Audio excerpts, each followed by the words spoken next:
Hey guys, tonight we're climbing aboard a creaky pirate brigantine drifting beneath the blistering Caribbean sun. The sails groan as they catch the wind, the deck creaks beneath your boots, and the smell, a potent mix of salt sweat, old rope, and something that might be stew or socks.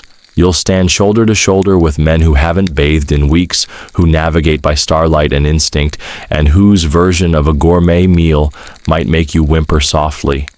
You probably won't survive this, but don't worry, we're only here in spirit. So before you get comfortable, take a moment to like the video and subscribe, but only if you genuinely enjoy what I do here. I'd love to know where you're listening from. Drop your city and local time in the comments. Now dim the lights, maybe turn on a fan for that soft background hum, and let's ease into tonight's journey together. You hoist yourself over the gunwale of the pirate ship Revenant, trying not to gag on the briny tang of wet wood and mildew. This is no Hollywood set. The deck is sticky in some places, suspiciously slippery in others. A rat scurries past with what looks like a grape where it found that you don't want to know. The crew grunts greetings as you pass, their lean sun-scorched and missing a surprising number of teeth. Most have shirts that stopped being white sometime in 1710. Some wear bandanas soaked in sweat and rum. Others sport coats looted from fancier foes, cut to ribbons and now worn like badges of honor. You make your way to the quarterdeck where the cook, a man known only as Grease, is scraping something brown from a dented pot with a spoon the size of your forearm. The smell is overwhelming, a mixture of salted meat, boiled beans, and despair. But Grease grins, revealing teeth that look like barnacles, and offers you a spoonful. "Breakfast," he rasps. You hesitate. It's warm, salty, and weirdly smoky, but after a few seconds you realize you're hungry, really hungry, which is good because pirates didn't exactly dine for pleasure. Food on a pirate ship wasn't about fine flavor, it was about survival. You're floating in tropical heat with no refrigeration, limited fresh water, and no guarantee of when the next port or plunder will provide a proper resupply. That meant planning, or improvising. At the core of your diet, salted meat, stale bread, dried legumes, and occasionally something caught fresh or stolen. But we'll get to those. For now, you're mostly inhaling what's been preserved within an inch of its life. And the food has been sailing longer than some of the crew. The ship rocks gently, the sails snapping above, and someone begins a sea shanty about a mermaid with questionable morals and excellent pie. You lean on the rail and try not to imagine what that pie tasted like. Mainstream historians agree that Caribbean pirates of the 18th century often inherited the naval rations of the Royal Navy because many had served there before going rogue. So their diets began with basics: salted beef, hardtack, dried peas, and beer or rum.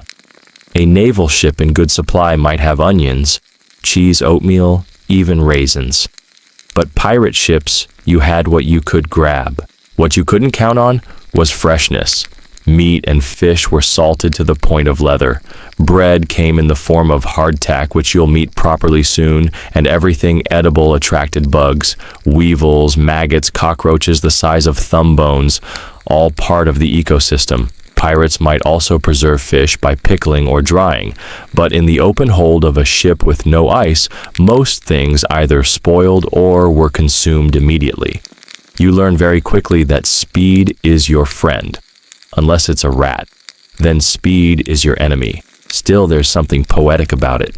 You're eating what they ate, standing where they stood, swatting away the same flies. And the heat. Oh, it's always there. Even the sea breeze feels like it's been warmed by dragon breath. You take a step toward the lower deck, ducking beneath a hanging lantern that smells suspiciously like whale oil. Below the storage area is a chaotic mess of barrels, sacks, crates, and the occasional sword lying casually on top of a net of onions.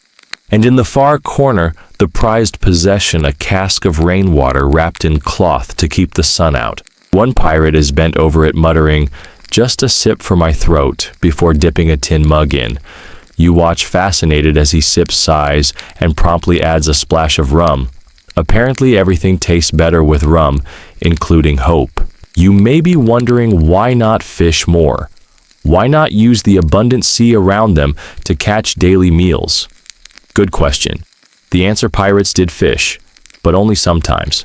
Fishing lines tangled, fishing took time, and sometimes the ship was moving too fast. Plus, you had to cook what you caught, and cooking took fire. And fire on a wooden ship surrounded by gunpowder, a risky business. Still, when luck was on your side, you might catch a dolphin, not the flipper kind, but the fish or haul in a load of flying fish who jumped aboard uninvited. Pirates called that God's delivery. And there were days when no food was to be had at all. Storm shipwrecks or hiding from enemy ships meant rationing to almost nothing. Pirates grew used to hunger. They had to. But when the hold was full, and the cook was brave enough to start a fire, something almost comforting simmered in those blackened pots. You wouldn't call it good, but you might call it home. Oh, and before we end, a quirky detail for you. Some pirate captains, like the infamous Bartholomew Roberts, actually issued rules about meals. His code stated that meals would be eaten at regular times and that lights and candles shall be put out at 8 o'clock. He even forbade gambling for food. Historians still argue whether these pirate codes were truly enforced or more like polite suggestions with pointy consequences. So now, with the sun sliding down the horizon and a cup of questionable stew warming your hands, you're one of them, hungry, sunburned, and weirdly content. You sit cross-legged on a coil of rope, bowl in hand, watching grease hum his way through a pot of bubbling brown. The spoon he stirs with could double as an oar, and the chunks inside resemble meat, sort of. You're told it's salt junk, which is not a pirate insult, but rather what they called salted beef, preserved so hard you could knock out a parrot with it. Your spoon cuts through the broth like it's navigating shipwreck debris. You chew slowly, then slower still, your jaw doing more work than your stomach. This apparently is dinner, and you'll eat it because the alternative is being hungry at sea, which is a whole different brand of misery. Salt junk was a dietary staple, salted and dried until all joy was removed, then packed into barrels and stowed in the hottest, most airless corner of the ship. You know to age it properly. Some barrels were sealed so tight they needed axes to open. Others came pre-infested with worms, which the crew called extra meat with a wink that you're not sure was a joke. You reach for a hunk of bread hardtack and instantly regret it. It's less of a bread and more of a weaponized biscuit, dense and dry enough to survive a monsoon, a sword fight, and possibly an actual fire. You try biting into it and nearly chip a molar. The trick, they say, is to soak it first. Some dipped it in broth. Others preferred rum. The truly desperate used seawater. And you quickly learn why it's also called worm castles. Tap the bread against the barrel and wait. Tiny beetles or larvae might tumble out like sleepy guests at a bed and breakfast. If not, congratulations, you've got a clean piece. At least, on the outside. You chew carefully, sipping a slosh of weak beer. Pirates rarely drank plain water if they could help it. Stored too long, it turned foul. So beer, rum, or watered-down wine were safer and more morale-boosting. The cook rattles off the week's menu: salt pork pea soup, whatever fruit hasn't rotted, and a barrel of dried apples that taste faintly of wood. There's also burgoo, which sounds like a pet name, but is actually a kind of porridge made from oats or cornmeal, cooked into a gluey consistency. You can bounce a spoon off it. Twice. Some days the crew manages to catch a turtle, which brings squeals of excitement and a temporary spike in shipboard morale. Sea turtle meat is oily and rich, and the shell makes a decent soup pot once emptied. But that's a rare treat reserved for lucky days when the ship is near land and the lookout spots something slow-moving in the water. You lean back, stomach now heavy with starchy, salty food. It's oddly satisfying if you stop thinking about it too much, which is good advice really. Pirate meals are best enjoyed with a healthy dose of denial. One sailor sits near you, sharpening a knife and humming. He offers you a sip of something from a leather flask. You take it expecting rum, but it tastes like burnt sugar and fire. Kill devil, he says. From Barbados. A type of early rum, it was sharp raw and beloved by pirates. Some captains even offered it as a share of payment. Kill devil had many uses: drinking, trading, disinfecting wounds, bribing local officials, or simply forgetting that you'd just eaten your fourth meal of pickled something. It's also excellent for cleaning cannon barrels, if that tells you anything. As the stars begin to bloom across the sky, the cook lumbers by again. Grog at first bell, he mutters. Ah yes, grog, that infamous blend of water, rum, and sometimes lime or sugar, though on this ship sugar is a myth and limes are just a sailor's fever dream. The main purpose of grog: hydration and camaraderie, and maybe keeping mutiny at bay. A well-lubricated crew is less likely to stab the captain after all. But don't be fooled, pirates weren't drunk all the time. They drank when it was safe or celebratory or necessary, or when the ship's stores were suddenly less supervised. Historians still argue whether grog truly kept scurvy at bay. Some insist the lime juice helped, others say it was far too little to matter. What we do know, pirates feared scurvy almost more than battle. It made your gums bleed, your limbs ache, and eventually, well, let's not go there right now. Back to the galley, such as it is. You step inside, ducking under a line of dangling herbs and onions, half for cooking, half for keeping the smell down. The cooking area is little more than a firebox, surrounded by stones lashed tight to the deck to avoid tipping over. It's called a caboose, and it's used sparingly. Fire at sea is dangerous, so meals are often pre-cooked or served cold. The cook's tools are basic pots, knives, a rusting grater, and a ladle that's seen better centuries. And yes, the galley attracts rats. They skitter boldly across the floor, barely flinching when you stomp. But there's a strange peace in all this. The rhythm of daily meals, the smell of beans simmering, the rasp of wooden spoons scraping bottom. It's not fine dining, but it's a kind of routine. And on a pirate ship, routine means safety, predictability, a chance to survive another day. You end your evening on the stern gazing out at the starlit water. Your belly is full, sort of, and your head swims a little from the rum. The ship creaks softly, the sail above you rustling like an old lullaby. A crewmate hands you a crust of bread and says, "Tomorrow, if we're lucky, papaya." You don't ask where they'll get it. You just nod, tear off a piece, and wonder if it'll have worms. You wake before dawn, eyelids gummy with sleep, and the air already smells like damp rope and overripe bananas. Somewhere nearby, a sailor is retching over the side, which you try very hard not to interpret as a breakfast omen. The crew stirs slowly, drawn from their hammocks and planks, like ghosts from the hull. Grease is already at it again, singing a slow, tuneless ditty while ladling out something that resembles porridge, but with far less commitment to flavor. Today, it's cornmeal mush, thick, pale, and somehow both hot and sad. You scoop a portion into a wooden bowl and try not to notice that it's steaming in a way food shouldn't. A fellow sailor beside you chews methodically, offering you a sliver of something hard and fibrous. Salt cod, he says, if you can believe it. You chew and your jaw gets the work out of its life. It's fish technically, but more like eating a bookmark soaked in brine. You nod politely and wash it down with a splash of weak beer. Breakfasts on pirate ships were rarely lavish. In fact, the morning meal was often just a leftover version of last night's dinner, cold congealed, and made palatable by sheer hunger. Sometimes, if the cook was feeling generous or delusional, there'd be a sprinkle of dried fruit tossed into the mush or molasses if the ship had recently raided a storehouse. But luxury was fleeting. Bananas went bad fast. Dried peas turned chalky, and the prized barrel of olives someone swore was sealed tight had already grown a silken fuzz of green. You're not sure if it's mold or seasoning. Still, food was a constant preoccupation aboard a pirate vessel.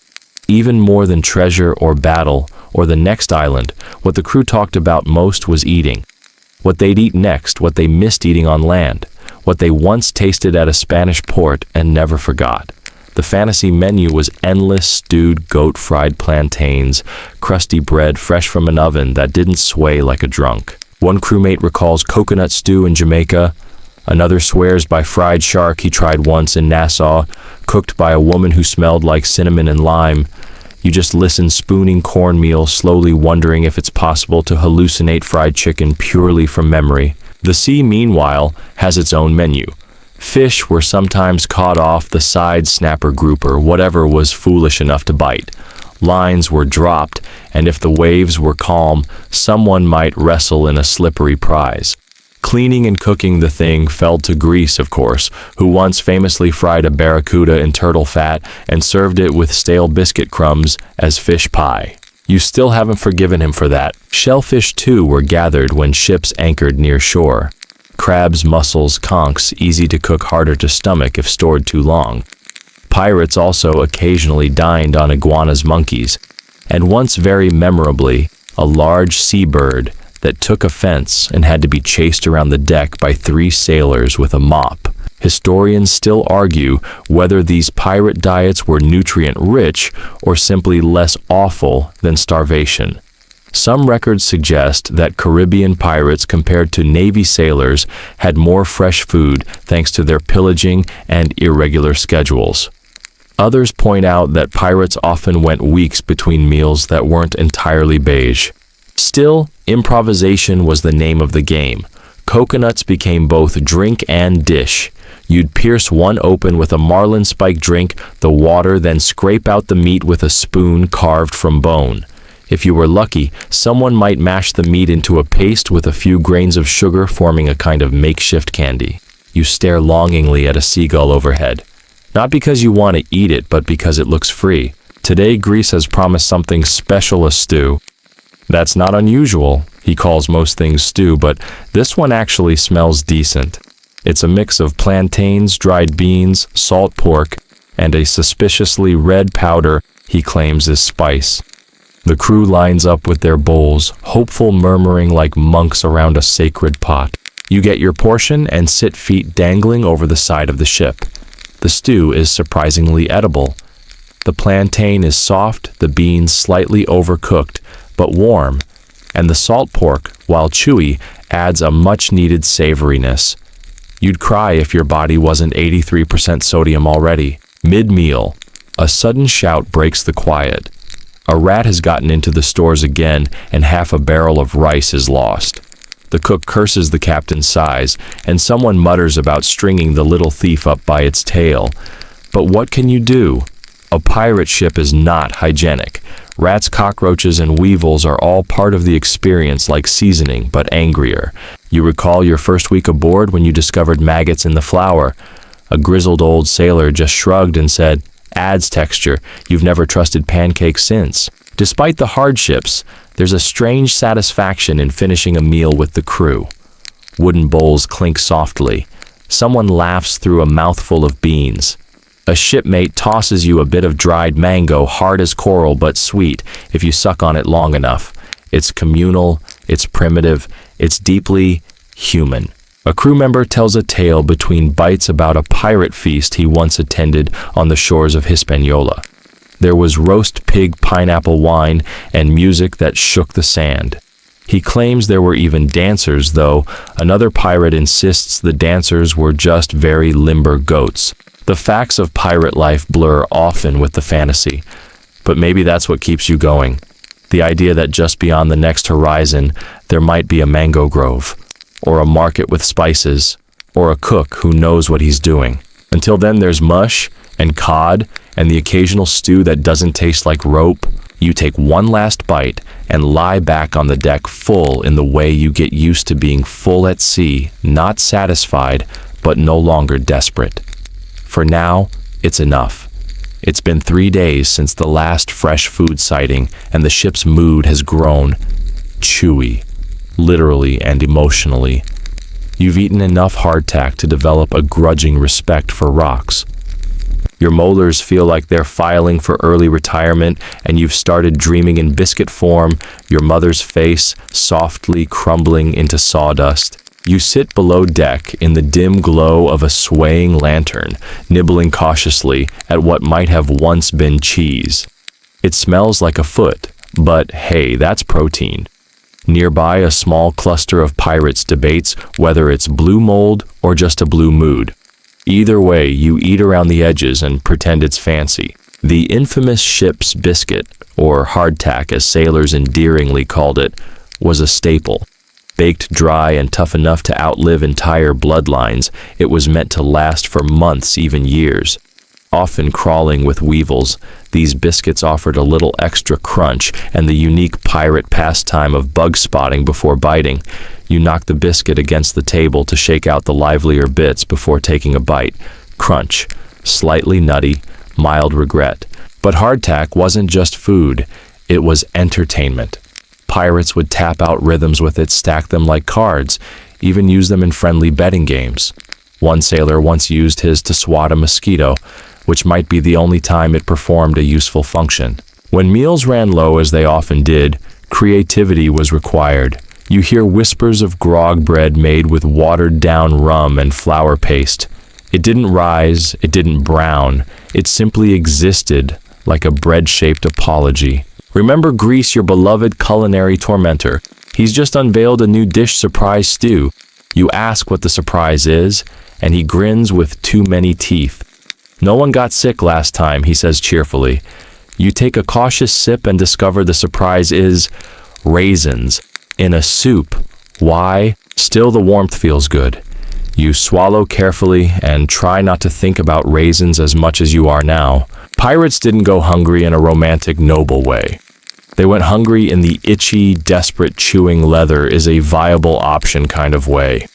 Food was stolen, salvaged, and scrounged, but they also bartered for it. Sometimes a ship might pull into a quiet bay and trade a bit of rum for sugarcane or cassava from local islanders. In those rare golden moments, you might taste something fresh, really fresh. A slice of papaya so sweet it makes your eyes water. Grilled yams with something that could generously be called seasoning. Or a handful of guava fruit warm from the sun eaten so quickly you nearly swallow the seeds. But these moments were rare gems. Most of the time, the menu was dictated by what was still barely edible and what Greece could coax into a vaguely food-like state. There's also the matter of shipboard drinks. You'd think water would be the obvious choice, but on a pirate ship, fresh water turned foul fast. Stored in wooden barrels, it developed algae-strange odors, and once an entire toad population.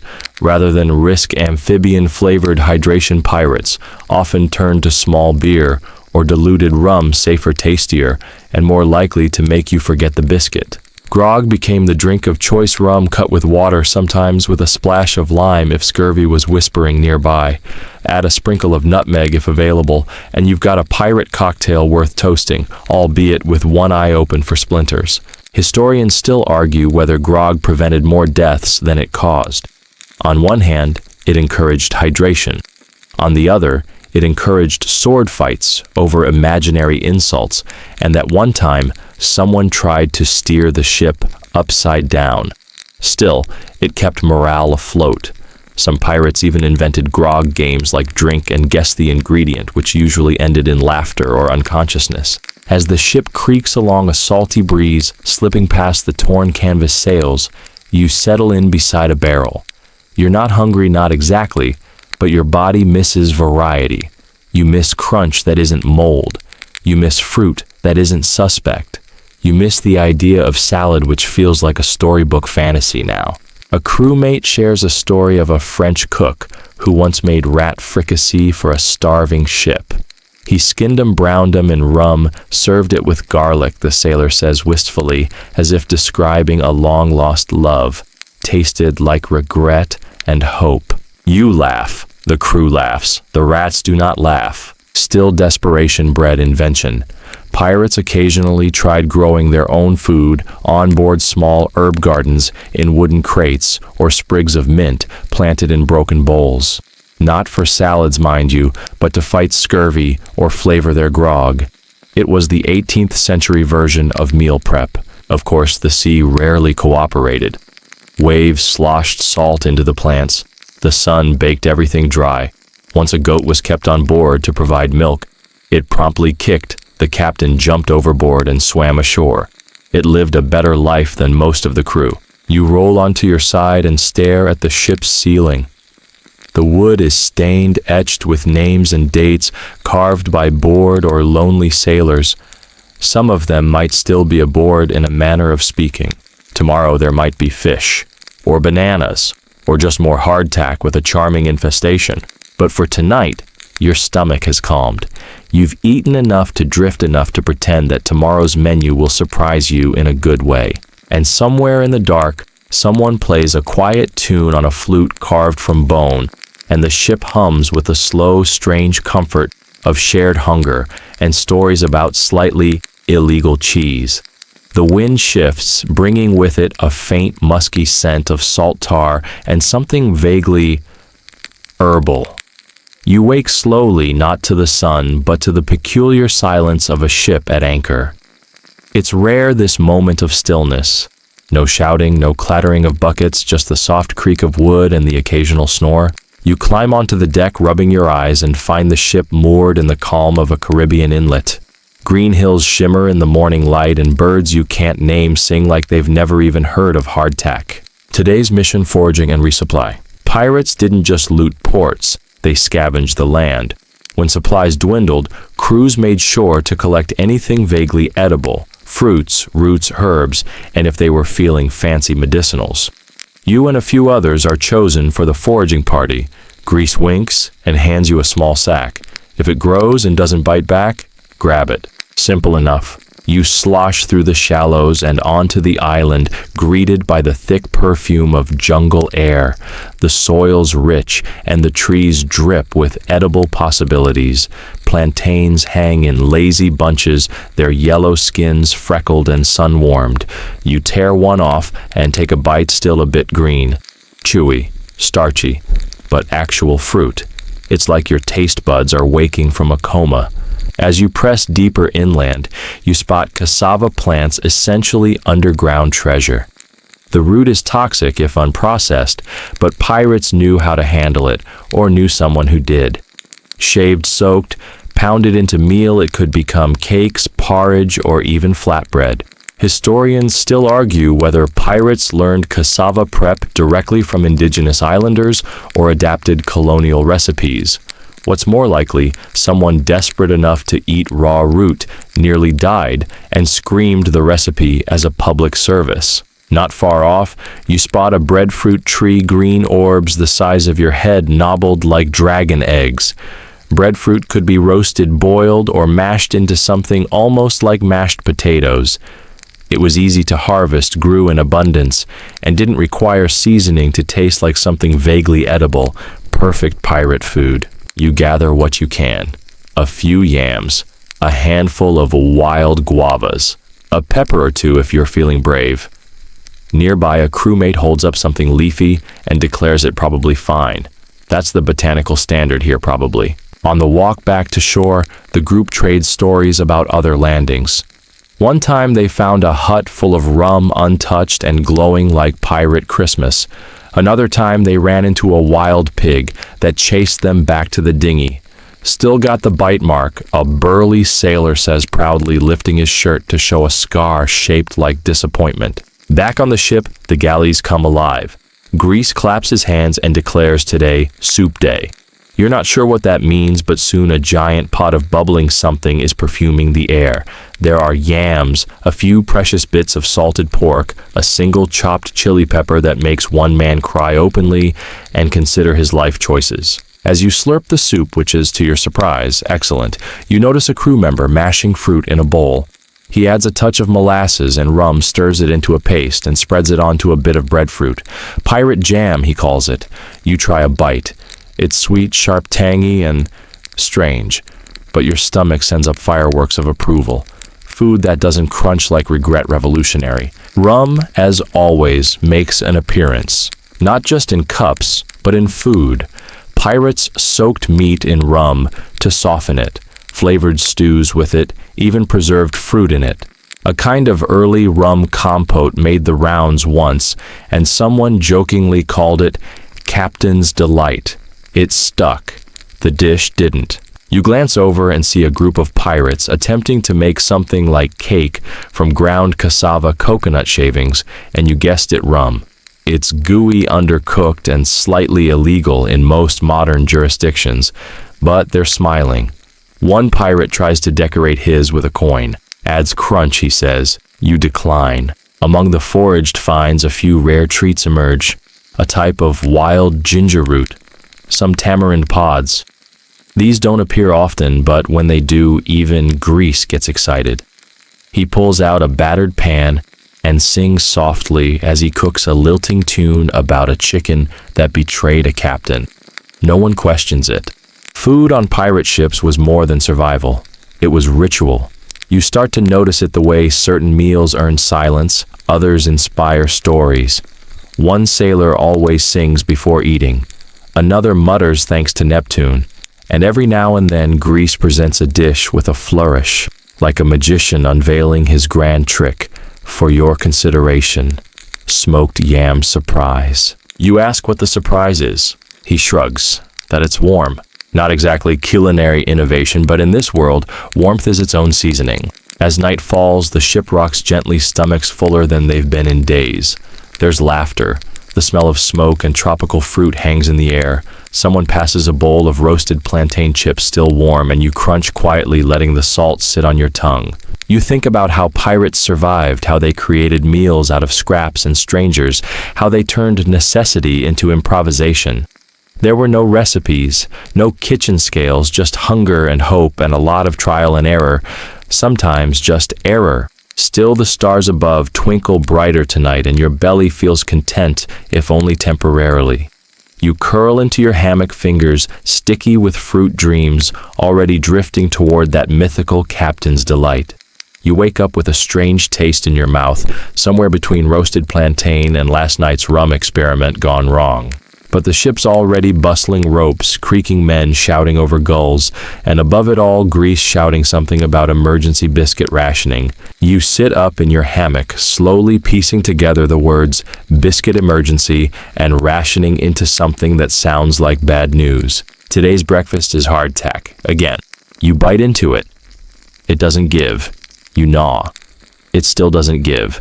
You finally crack it open with the butt of your knife and are greeted by a tiny, slow-moving bug. You flick it away with resignation. If you were shocked the first time, you're not now. These biscuits are more alive than the cook. Hardtack, that concrete-like biscuit made of flour and water, was a pirate staple, simple to bake, nearly impossible to eat, and long-lasting. Some say you could sail around the world twice and come back to the same biscuit still intact. Some say one biscuit once cracked a captain's tooth and started a mutiny. Historians still argue whether that story's true or just one of those half fairy tales sailors swapped like trading cards. But there was a logic to the madness. Hardtack didn't spoil. Sure, it occasionally crawled away when the weevils took over, but a little extra protein never hurt anyone right. You scrape the edges of yours into a watery stew. It softens eventually. Sort of. Someone passes you a mug of something they call ship's coffee. You take a sip. It's not coffee. It's burnt chicory or maybe leftover charred rope steeped in water. "We're out of beans," the sailor says helpfully. You thank him like it's a gift. Desperate for variety, the crew starts reminiscing about shipboard inventions. There's the infamous salt pork crumble, salt pork, fried so hard it turned into meat gravel sprinkled on top of boiled rice. Another favorite cheese mystery, a slab of aged cheese so pungent it had its own weather system. One sailor once claimed it cured his seasickness. Others say it caused his hair to fall out. No one really knows anymore. You overhear Grease trying to stretch rations by making hardtack pudding. His secret soaking crumbled biscuit in rum, then baking it with molasses and raisins. He calls it the Admiral's Regret. It tastes like regret all right, with a side of sugar. Mid-morning brings inventory time. Barrels are opened. salted beef thick with brine, dried peas, rice if you're lucky, sometimes a jar of pickled eggs floating like ominous pearls in their cloudy liquid. One barrel has suspicious contents.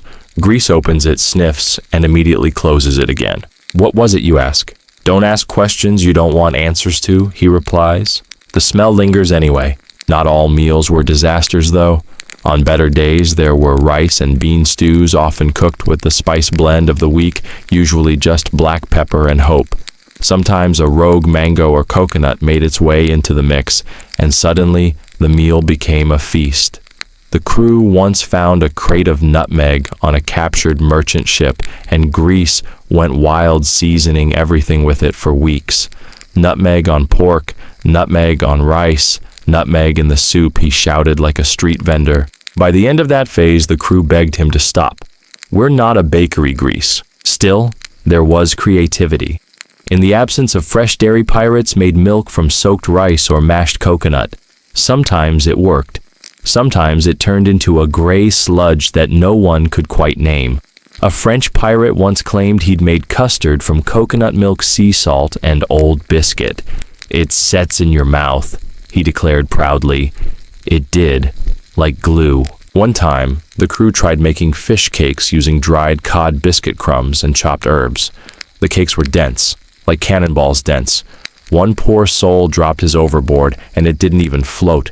It sank like it had a personal vendetta against the sea. The food, while barely edible by modern standards, was functional. It filled the stomach, kept scurvy at bay most of the time, and gave pirates something to talk about besides treasure storms and boils. Sometimes food was the entertainment, especially when someone accidentally invented something new, like rum jelly, a failed attempt at preserving fruit that ended up wobbling suspiciously for days. Then there's the matter of eating rituals. You notice how the crew treats meals like tiny ceremonies. Some eat standing, some hide their bowls and eat in silence. Others sing sea shanties between bites. One sailor won't eat without first toasting the shark pointing to the sea and tipping his cup, a kind of pirate grace. You even develop your own superstition. If you find a weevil in your biscuit, it means good luck, because you found it before eating it. Still, the monotony weighs heavy. One crewmate carves a face into a biscuit and talks to it. His name is Captain Crunch. No one intervenes. Another writes a song about dried peas that becomes a minor hit among the hammocks. The chorus, "Oh peas, you rattle like dreams, but cook like small disappointments." It's catchy. And then one afternoon, Grease emerges with a tray, yes, a tray of something golden round and shockingly fragrant. Tropical dumplings, he declares. Breadfruit and yam mashed and fried in bacon fat. The crew pauses in disbelief. You take a bite. Warm. Crisp on the outside, fluffy on the inside, with the unmistakable whisper of herbs. No one speaks. A few tear up, someone claps. It's a moment of glory. A reminder that even with the same 5 ingredients, magic was possible. Rare, fleeting, and likely never to be repeated, but possible. You smile, licking a bit of yam off your thumb, and wonder what tomorrow's surprise will be. Hopefully not another biscuit with a name. The afternoon sun warms the deck, but the smell of the galley lingers, a mix of salt sweat and whatever's simmering in the pot. You find yourself drawn to the galley, that small, chaotic nook where cooking miracles or disasters occur. Today, Grease is fiddling with something that looks like a stew, but smells suspiciously like vinegar and burnt herbs. Pirates often made what they called stew by tossing together whatever was left: salted meat, dried peas, and a questionable splash of vinegar. The vinegar wasn't just for flavor, it was practical, helping to mask the ever-present tang of age and salt in their provisions. And sometimes vinegar could double as a disinfectant, which came in handy when the ship's hygiene left much to be desired. You watch as Grease adds a handful of dried herbs to the pot, some picked from the ship's tiny herb garden, a precarious collection of sage thyme, and whatever else survived the sea voyage. Historians still argue whether these herbs were planted deliberately for cooking or simply sprouted by accident, forgotten seeds brought aboard by chance. While the stew simmers, you hear the sounds of the crew going about their day. Some men mend sails, others sharpen blades, and a few lazily lounge around debating the merits of pineapple versus coconut as shipboard snacks.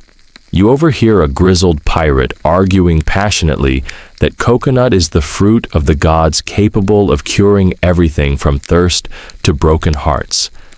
Another swears pineapples are better for morale, citing their bright color and joyful prickliness. It strikes you how much the pirates cared about their food, despite its simplicity.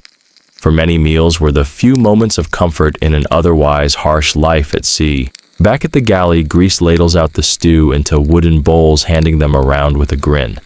The stew tastes earthy and hearty, with a tang that wakes your palate after days of hardtack and salt pork. Later, you're handed a small wooden plate with a heap of pickled vegetables, carrots, onions, and cucumbers preserved in brine. Pickling was a crucial technique to keep some semblance of freshness on long voyages.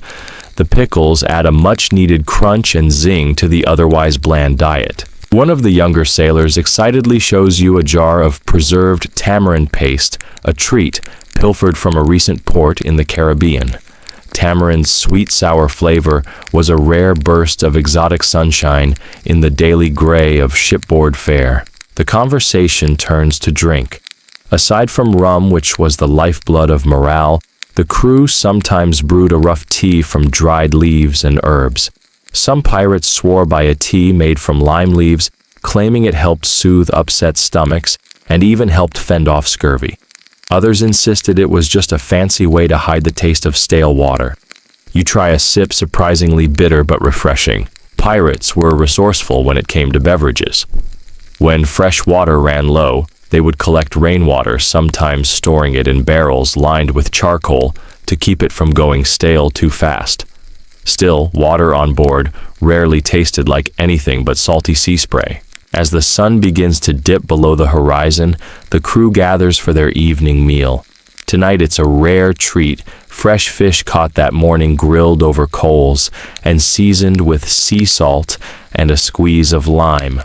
The fish is flaky and tender, a reminder of why life at sea had its moments of glory. You watch as a veteran pirate expertly fillets the catch, his hands steady. Despite years of salt and sun, he explains that catching and cooking fresh fish was an art passed down among sailors with specific knots and nets designed for efficiency. Stories swirl around the fire as the meal winds down, tales of lost treasures, hidden coves, and storms that tested even the bravest souls. The scent of sea smoke mingles with the taste of grilled fish, creating a sensory moment of calm and camaraderie. You lean back, feeling the gentle sway of the ship beneath you. The hardships of hardtack and mystery stews fade, replaced by the simple pleasure of good company and fresh food.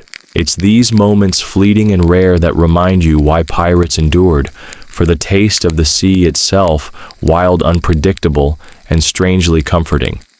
The night settles in with a thick blanket of humidity, and the deck glistens under a canopy of stars.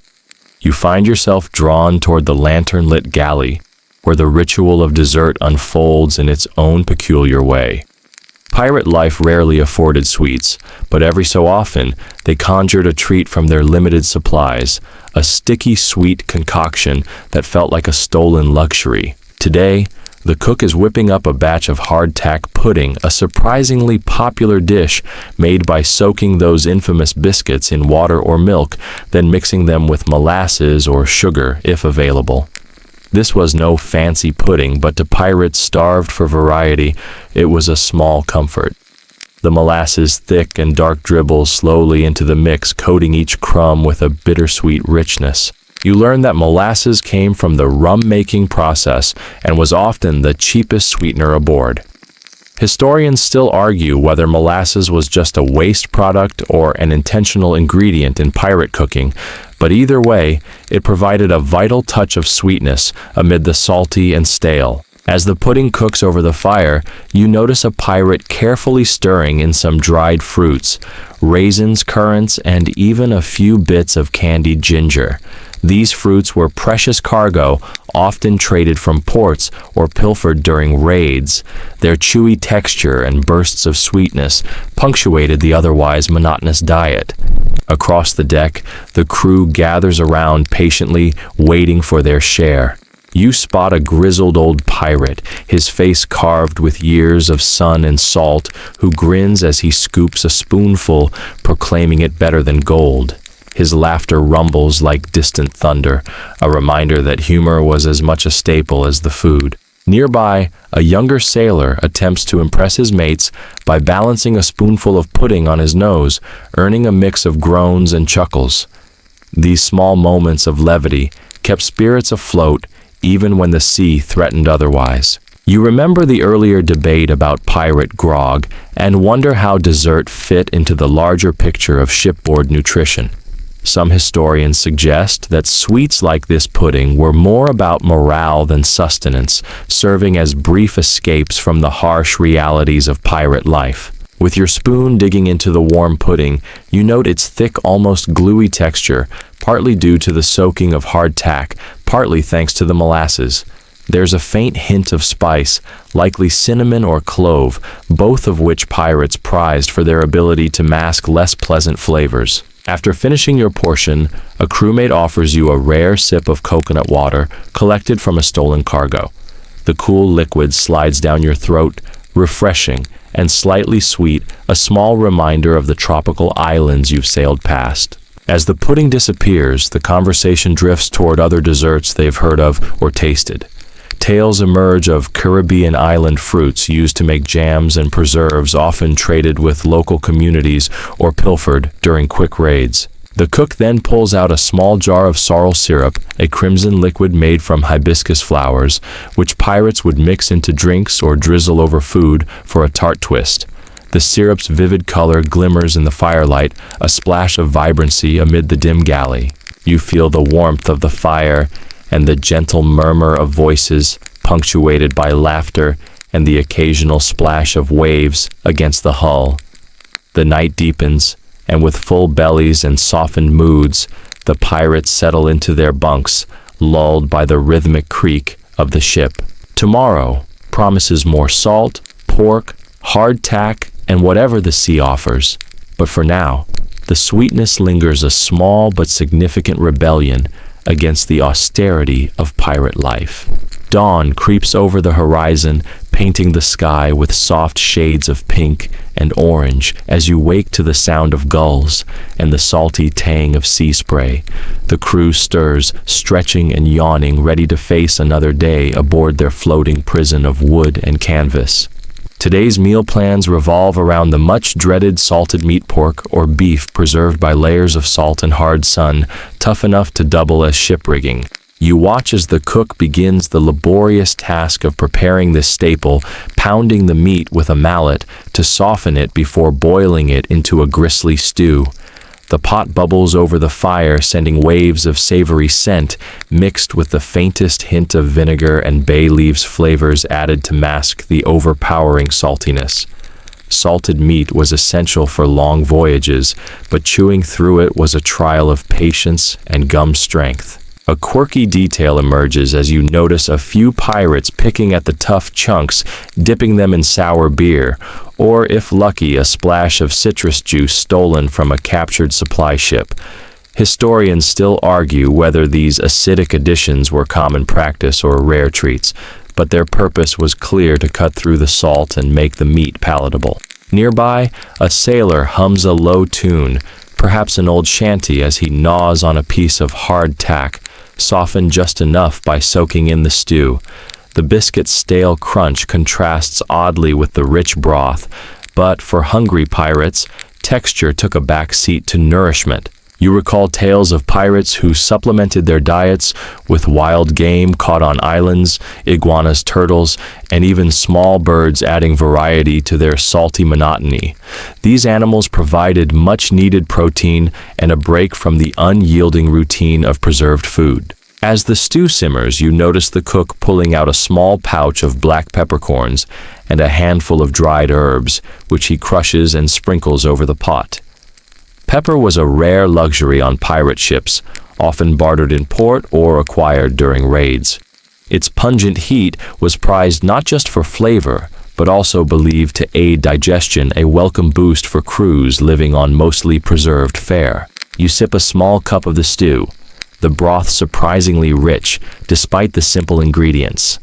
There's a gritty quality from the salt, but the bay leaf's subtle aroma and the pepper's warmth make it almost comforting, a reminder that, even in harsh conditions, humans seek moments of culinary pleasure. A younger pirate joins you, boasting about a recent raid where they found crates of dried figs and almonds, exotic treats that made the rounds quickly among the crew.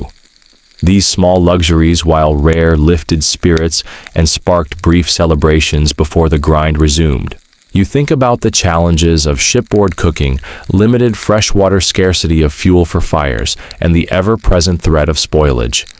Despite these hardships, the pirates managed to stretch their supplies creatively, combining whatever ingredients they could find. As morning turns to midday, you watch the crew eat in relative silence, each man focused on his portion, mindful that today's meal might be repeated tomorrow or the next.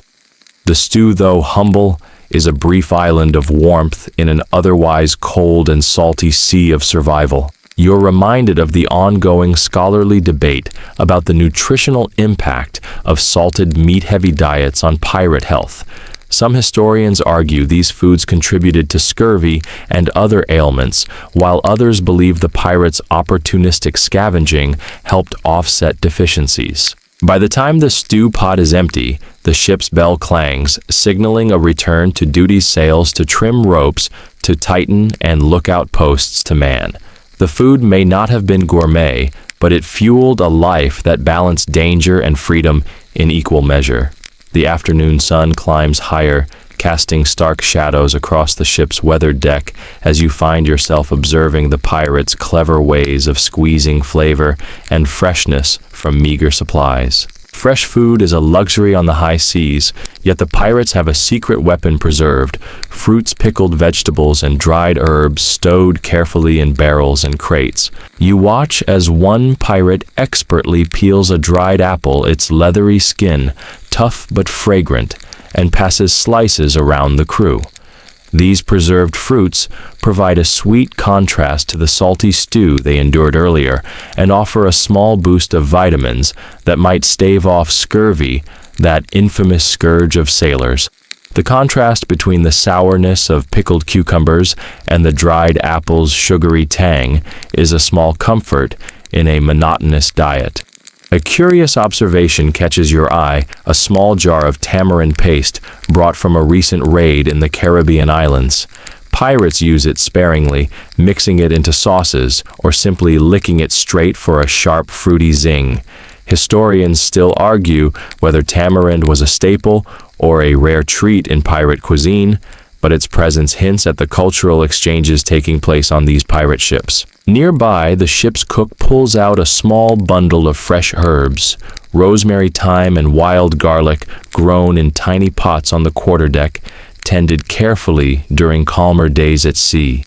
This little floating herb garden not only freshens the air, but also allows the pirates to add bursts of flavor to their otherwise dull meals. As you lean in, you notice the faint scent of cloves and cinnamon wafting from a leather pouch, spices often traded in port or seized from merchant vessels. These fragrant treasures are used sparingly but hold special significance, adding a touch of luxury to the otherwise rough and ready fare. You overhear a sailor recounting the time they stumbled upon a ship carrying exotic dried mango and starfruit, commodities so rare they sparked a bidding war among the crew. Such delicacies were hoarded and rationed, like gold, prized not only for taste, but also for the comfort they brought during long stretches at sea. The discussion turns to beverages, water, beer, and sometimes grog, each with its own drawbacks. Freshwater supplies often grew stale quickly, forcing the crew to ration carefully. Beer was safer, but low in alcohol and nutrients. Grog, a mix of rum and water, was a pirate favorite, though historians still debate how much it truly helped versus hindered their health. As the sun begins to dip, casting a golden glow over the ship, you notice a handful of pirates peeling and roasting chestnuts over a small brazier.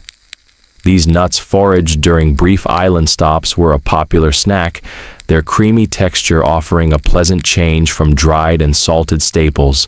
You catch a glimpse of a sailor cracking open a small coconut shell, savoring the sweet milk inside another precious treat from the tropics. It's easy to imagine how these little moments of taste relief helped ease the harshness of pirate life. A gentle breeze carries the mingled scents of the sea spices and roasting chestnuts as you reflect on the resourcefulness and adaptability of these men, making the most of their limited ingredients. Every morsel tells a story of survival, trade, and the unexpected pleasures found amidst hardship. Before long, the crew begins preparing for the evening meal, gathering their pickings from stores and island forays. As twilight settles, you feel a quiet camaraderie among the pirates, a shared understanding that food is more than sustenance. It's a bond, a brief respite in their relentless lives. Night descends gently over the ship, and the pirates settle in for a meal that carries the lingering warmth of the day's labors. Around the wooden table, you observe a humble but hearty spread, thick slices of hardtack softened in salted broth, a generous portion of salted pork, and a small dish of stewed dried cherries simmered with cloves and a splash of rum. The mixture of salty and sweet is oddly comforting under the canopy of stars. One pirate carefully stirs a pot of pea soup. The ingredients, humble but nourishing, simmered slowly over a small fire. Peas, often dried and stored for long voyages, were a staple that kept sailors fed through the dull stretches of sea. This simple dish, though lacking in flair, reminds you that survival here is less about gourmet meals and more about sustenance and morale. In the corner, a pair of sailors share a piece of gingerbread, a treat brought aboard for special occasions. You catch a faint aroma of honey and cinnamon in the air, stirring memories of home and hearth. Gingerbread was more than a sweet. It was a fleeting reminder of normalcy amid the chaotic life of piracy. A particularly curious detail reveals itself. One pirate carefully adds a pinch of ground seaweed to his stew. This unconventional seasoning was reportedly popular among some Caribbean crews, lending a salty umami flavor and a surprising boost of minerals. Historians still argue whether seaweed was widely used or confined to niche groups, but its inclusion hints at the deep knowledge sailors had of their maritime environment. The convivial mood is punctuated by a few jokes and laughs, lightening the evening's routine. You notice how the sharing of food also serves as a social glue, cementing bonds among men who live dangerously close to death every day. Even the roughest pirate appreciates a meal that feels like a small victory. Nearby, you glimpse a jar of pickled mangoes, their sharp tang a favorite treat snatched from tropical raids. The sweet-sour flavor bursts on the tongue, awakening senses dulled by the monotony of salted provisions. You imagine how such snacks must have felt like treasure to these hardened sailors. The firelight flickers as a pirate carefully unwraps a small bundle of smoked fish. The smoky aroma mingles with the spices and saltiness, creating an olfactory tapestry that speaks of faraway coasts and daring adventures. This smoked fish, preserved for months, was a reliable protein source essential for keeping strength in a world of uncertainty. You overhear a debate among the crew about the merits of various shipboard cooking methods, some swearing by roasting over coals, others preferring the slow simmer of stews. The topic segues into a tale of a failed attempt to bake bread on a rocking ship, a venture met with laughter and plenty of burnt crusts. As the meal winds down, you notice the quiet ritual of cleaning utensils and tidying the limited space. Despite the chaos of their lives, pirates maintained a certain order when it came to their food, understanding that discipline in small things often meant survival in the bigger picture. Finally, a warm cup of spiced rum circulates its heat, a balm against the chill that creeps in as the ship sways gently on the dark waves. The crew raises their cups in a soft chorus of cheers, the sound a comforting cadence in the vast silence of the sea. You settle back, the scents, sounds, and camaraderie weaving a soothing lullaby, a reminder that even on the roughest seas, moments of peace and pleasure can be found in the simplest of meals. The first light of dawn creeps over the horizon, spilling pale gold across the creaking deck. You wake to the scent of strong black coffee brewed in a battered pot, its bitter steam rising like a morning prayer. Coffee was prized by Caribbean pirates, not just for the caffeine jolt, but for the small comfort of warmth it offered before another day of toil and uncertainty.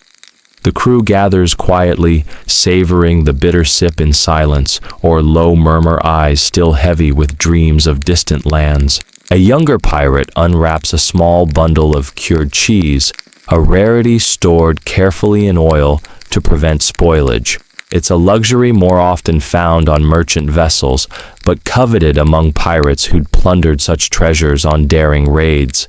Cheese, with its rich, creamy texture, offered a fleeting taste of indulgence amidst the monotony of hardtack and salted meats. As the ship begins its slow dance with the waves, you watch the daily ritual of repairing the sails and checking provisions unfold.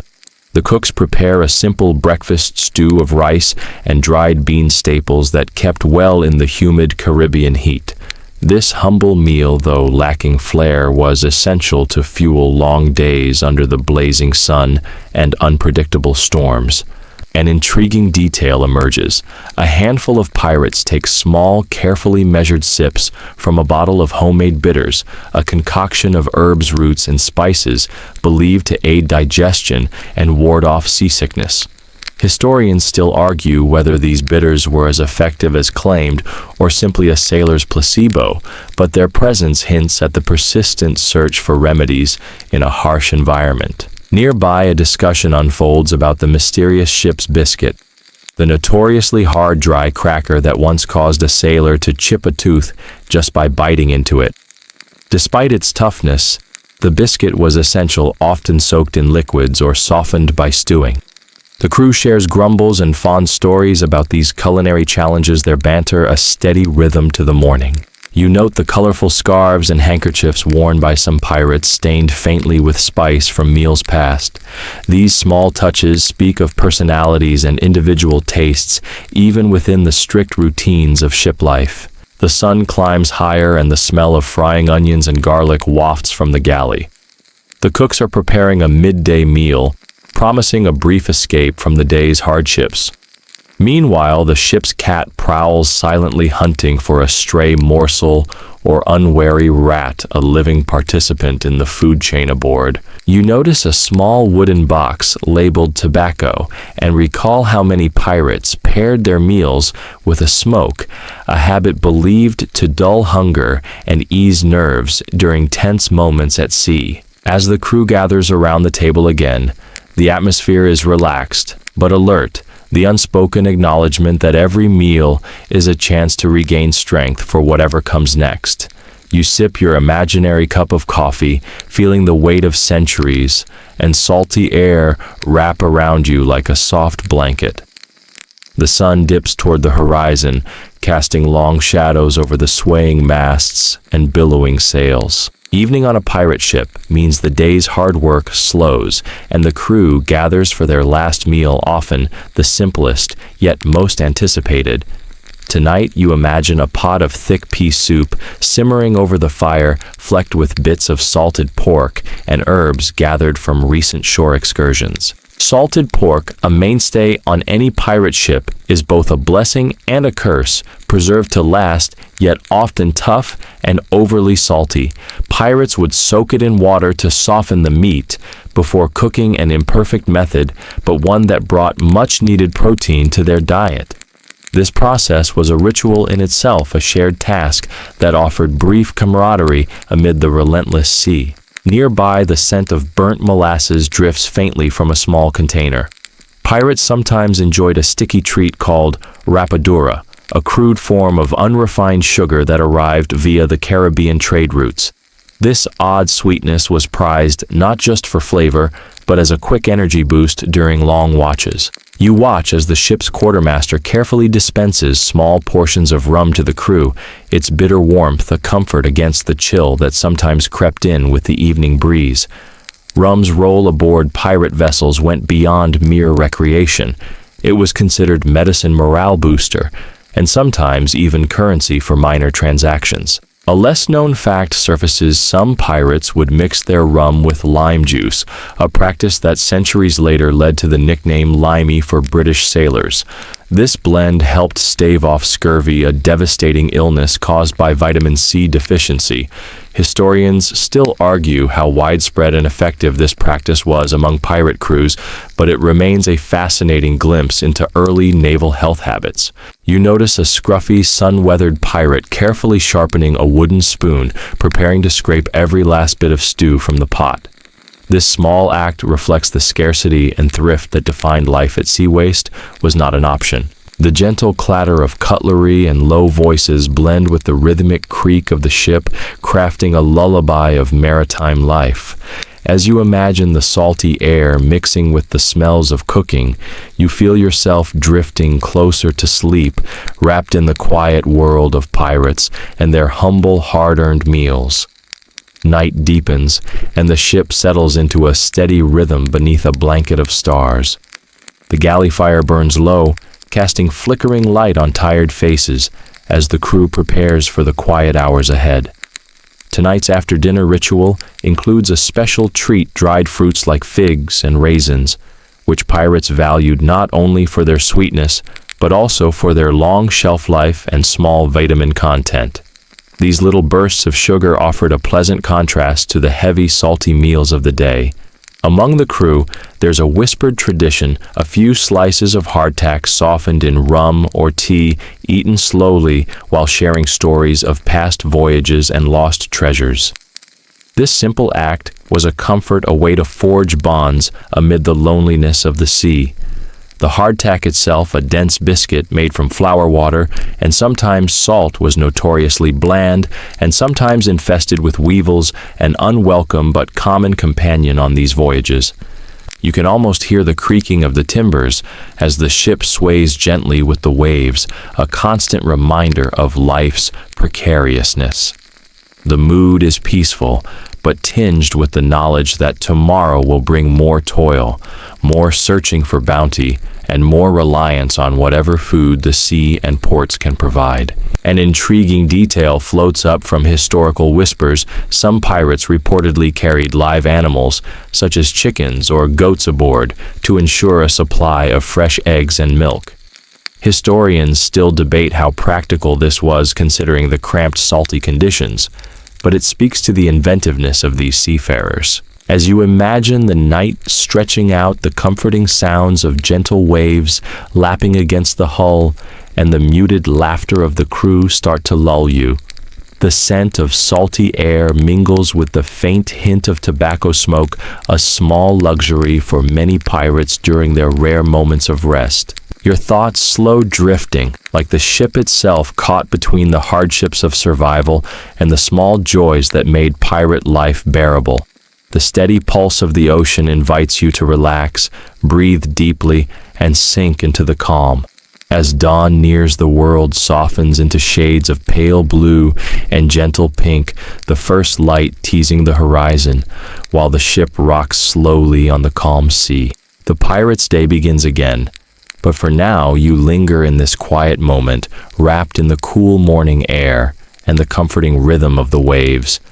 You notice how the scent of salt water blends with faint traces of smoked fish and seaweed, a reminder that even in scarcity, the ocean provides. The morning meal is humble leftover stew, a bit of bread, and perhaps some fresh fruit brought aboard at the last port. This is the time when the crew gathers, sharing murmurs and plans as the ship hums to life. The food is simple, but it is shared in companionship, a small island of warmth amid the vast blue expanse. You remember the curious little detail of pirates brewing their own homemade beer or spruce beer, using local plants and simple fermentation to stave off scurvy and boost morale. Historians still argue whether this practice was widespread or just the fortunate ingenuity of a few ships, but it adds a splash of color to the everyday hardships at sea.